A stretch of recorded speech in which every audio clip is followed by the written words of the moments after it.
वंचित बच्चों को गुणवत्तापूर्ण शिक्षा प्रदान करने के उद्देश्य से राउंड टेबल इंडिया लगातार कार्य कर रहा है। इसी कड़ी में संस्था ने पुलिस लाइन स्थित प्राथमिक विद्यालय में अत्याधुनिक उपकरणों से युक्त 4 कक्षाओं का लोकार्पण किया। पुलिस लाइन, आगरा के RI Senjeet Singh, Round Table India Trust के प्रेसिडेंट रॉबिन अग्रवाल, एरिया 5 के चेयरमैन अभिनव विज, चेयरमैन प्रणव अग्रवाल, पूर्व प्रेसिडेंट दिलीप कुमार सिंह ने संयुक्त रूप से लोकार्पण किया। तो हमारी संस्था, इसका मूल उद्देश्य यही है कि हम इस उम्र में जो भी कर पाए समाज के उद्धार के लिए हम करते रहते हैं। उसका एक माध्यम हमने ये अपना रखा है कि हम बच्चों के लिए पूरे भारतवर्ष में क्लासरूम बनाएं जो पिछड़े वर्ग के बच्चे हैं। अब आपको जान के खुशी होगी कि राउंड टेबल इंडिया ने लगभग पिछले 20-25 सालों में 9,500 क्लासरूम का निर्माण पूरे भारतवर्ष में करा है।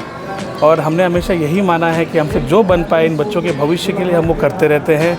और क्लासरूम बनाने में हमें बहुत संतुष्टि मिलती है, क्योंकि जैसे मैंने कहा, पढ़ेगा इंडिया तो बढ़ेगा इंडिया। हमने यही हमेशा कोशिश करी है कि इन बच्चों के भविष्य के लिए हम जो कर पाए हम वो कोशिश निरंतर करते रहते हैं। इसके अलावा राउंड टेबल इंडिया सिर्फ क्लासरूम निर्माण नहीं करता है, जो अनाथ आश्रम है, अनाथालय है, ओल्ड एज होम्स हैं, कभी कोई बाढ़ आ गई, कभी कुछ भूकंप आ गया, तो वहाँ भी हम हमेशा कोशिश करते हैं कि हम जो भी कर पाएँ अपनी संस्था के द्वारा हम करते रहते हैं और हमेशा करते रहेंगे।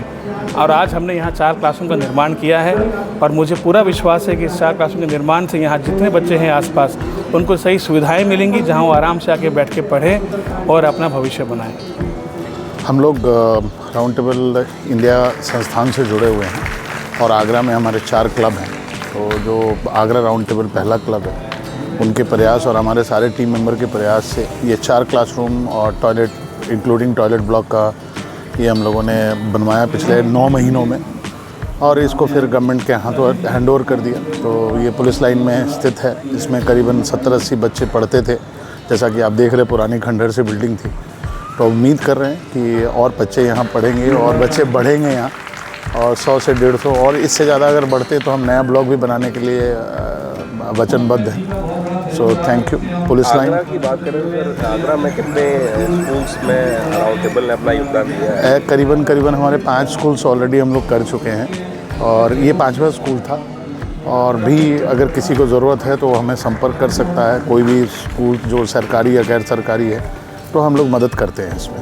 राउंड टेबल इंडिया हमारी संस्था है जिसमें हम लोग जो 40 साल से नीचे के युवक हैं सब लोग मेंबर्स होते हैं, और 40 साल पे हमारा कंपलसरी रिटायरमेंट हो जाता है। अच्छा, यहाँ इस विद्यालय को आपने अडॉप्ट किया और यहाँ क्लासरूम बनाया, कैसे दिमाग में आया सब चीज़ करनी? सर, ये राउंड टेबल इंडिया का एक बहुत ही नेशनल लेवल पे चलने वाला प्रोग्राम है जिसको हम लोग FTE कहते हैं, फ्रीडम थ्रू एजुकेशन।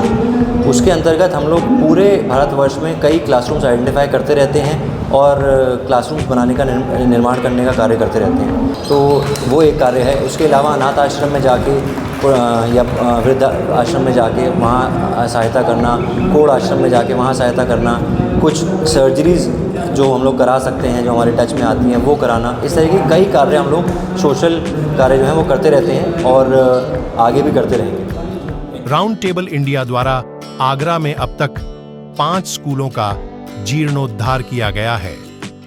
आपको बता दें कि राउंड टेबल इंडिया एक गैर लाभकारी संगठन है जो पूरे भारत में शिक्षा और सामुदायिक सेवा को बढ़ावा देने के लिए समर्पित है। लगभग 25 वर्षों में संस्था द्वारा पूरे देश में 8,665 क्लासरूम बनाए जा चुके हैं। इस छात्र शिक्षा परियोजना में 440 करोड़ रुपए की धनराशि का योगदान संस्था द्वारा किया जा चुका है, जिसके अंतर्गत अब तक 9,50,000 स्टूडेंट्स शिक्षा ग्रहण कर रहे हैं। ब्रिजभूषण, आगरा अपडेट।